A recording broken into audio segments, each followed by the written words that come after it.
y avait une image que j'ai fait je crois que c'était en 2005 sur le thème du cubisme.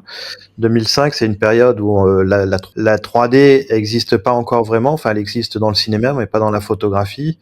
Et il y avait deux approches possibles. Soit j'utilise la technologie pour faire des éléments réels et je les raccroche, je les colle dans mon image. Et là, en fait, plutôt que de faire ça, je me suis dit, bah, si j'utilisais la technologie pour aller plus loin dans la composition d'une image. D'où l'idée de créer des cubes sur lesquels j'avais projeté Oui, les c'est images une et démarche ensuite de les cubiste. assembler. Pour reprendre cette idée du cubisme, donc l'idée du cubisme, la copie du cubisme, Mhm. elle est là, comme Mhm. l'IA pourrait le faire à l'heure actuelle. Mhm. Maintenant, dans l'approche, c'est plutôt que d'utiliser la technologie telle qu'on me l'a donnée, puisqu'on me dit de la 3D, il faut rajouter un élément réaliste dans l'image.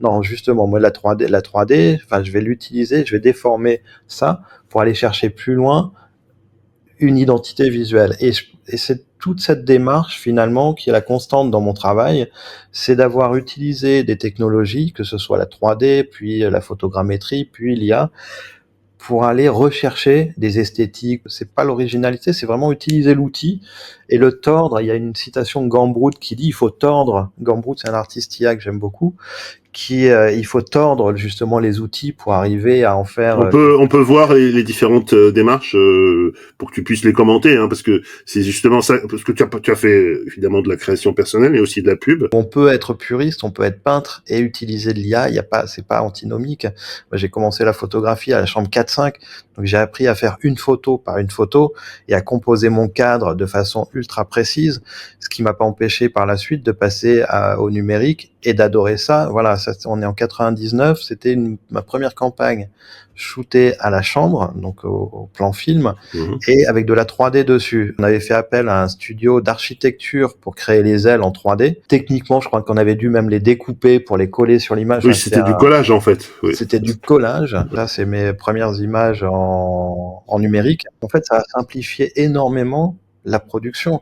C'est-à-dire qu'avant ça, il aurait fallu, pour faire ces images qui sont composées de 10, 20, 30, 50 images, je crois que celle du supermarché en bas, j'avais 50 images. Si j'avais dû le faire avec du film classique, j'aurais dû faire 50 scans. Ouais. Pour équilibrer ces 50 scans, ne serait-ce que ça, il m'aurait fallu au moins 15 jours. Là, avec le Donc ça, c'est à l'ancienne entre guillemets. Tu as utilisé les techniques anciennes numériques. Exactement. En fait, après la composition, du coup, Oui. comme on avait un film stable, on peut composer et ça, C'était pas des pubs, ça. C'était ça, des si c'était des c'était pubs, des pubs. alors en haut à droite, c'est l'image qui a gagné le Grand Prix de Cannes Ah en oui. 2003. Donc, Grand Prix de Cannes, c'est la plus grande récompense qu'on Ah oui, puisse c'est la avoir au Légion niveau d'honneur de. international, voilà, de la publicité. Ouais. Donc là, on Voilà, l'a donc vu. 2005, cette exploration, donc je dis ce que je disais avec la 3D. Et ça, c'est Et là personnel. Ça, c'est pas encore, pour de la pub. voilà, c'était personnel. Ça, c'était avec Daft Punk aussi personnel. C'est-à-dire que c'est une carte blanche que j'ai eue du magazine Lemon en 2008 qui me contacte. C'était un magazine indépendant qui m'appelle en me disant, tiens, est-ce que tu veux faire une carte blanche avec les Daft Punk? On a la couverture qui doit être un hommage de Daft Punk à l'album Heroes de David Bowie. Ok. D'où la pose, voilà, Ah, des ok, Daft ok. Punk dans cette attitude. Et ensuite, toute la série d'images qui est à l'intérieur du magazine avec cette fille faite en 3D, Oui, donc en basée. fait, tu mélanges la 2D et la 3D. Tu t'amuses Je en mélange fait. tout et je mais toujours basé sur l'humain, c'est-à-dire que même si elle est en 3D, j'avais quand même un vrai mannequin pour m'inspirer de sa morphologie, pour m'inspirer de tout ce qui va être les interactions. Et c'est là aussi où la technologie, pour moi, quand on parle à l'heure actuelle de l'IA qui remplace, elle remplace pas finalement une identité. Quand elle est prise du réel, elle est vraie. Si on la crée de toutes parts, il manquera sur la morphologie, sur tout ça, il y a des choses qu'on aura du mal à caler. Donc c'est un peu toute l'approche, justement, cette relation entre l'humain et la technologie depuis toujours. Et, à partir de Ah, là, tu 2016, commences la photogrammétrie, d'accord. voilà, où je vais explorer justement la relation. Alors encore là, ici, j'explore encore les images, comment on crée l'image, comment on va euh, détourner l'outil, parce que l'outil, déjà en 2016, on peut faire des images, enfin, on peut faire des choses très propres avec Mhm, l'outil, mais c'est pas ce qui m'intéresse, encore une fois, mhm. c'est d'aller chercher dans, bah, si j'utilise l'outil qu'à moitié, ou si je finis pas mes formes, est-ce que je vais pas découvrir des textures, des choses qui vont emmener l'image plus loin. Et à chaque fois, c'est cette même démarche qui est la constante, c'est d'aller tordre l'outil. Et Gambroot disait, continuez à faire des mains avec 7 doigts tant que c'est possible, parce que bientôt ce sera plus possible. Et j'adore cette... Voilà, mais exactement, mais j'aime bien cette réflexion, parce que c'est vrai, quoi.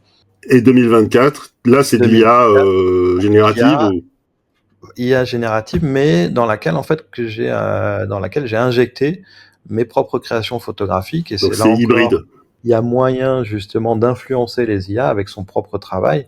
Et quand vous êtes artiste, quand vous êtes peintre, photographe, vous avez 5 ans, 10 ans, 20 ans de carrière. D'un seul coup, l'IA, c'est ouvrir une petite porte sur un nouvel univers sans limite, justement. Voilà, là l'exemple, c'est ça. En fait, j'ai utilisé ces 2 images, j'ai mis dans l'IA pour obtenir le résultat que vous avez après. Voilà. Ce qui veut donc dire qu'on n'est pas obligé de supprimer ni la photo, ni au contraire, plus on va avoir de connaissances, plus on va avoir un passé créatif, plus la possibilité d'aller loin dans la création va être sans limite.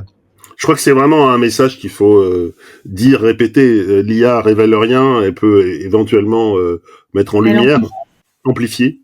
Elle a réduit la marge de créativité. Pourquoi? Parce que ça a rendu accessible une multitude d'images. Donc maintenant, ce que je faisais moi avec PlayStation, par exemple, il y a 20 ans, maintenant ça se fait en quelques secondes et c'est donné à tout le monde. Il va falloir que les créateurs, eux, augmentent et aillent plus loin que cette zone-là pour définir de nouvelles créations, définir de nouvelles directions, et que c'est pas une image avec un homme à tête de girafe. Donc on a décalé en fait cette limite entre création et innovation, et c'est toute cette démarche qu'il va falloir remettre en place pour aller chercher et emmener ça plus loin.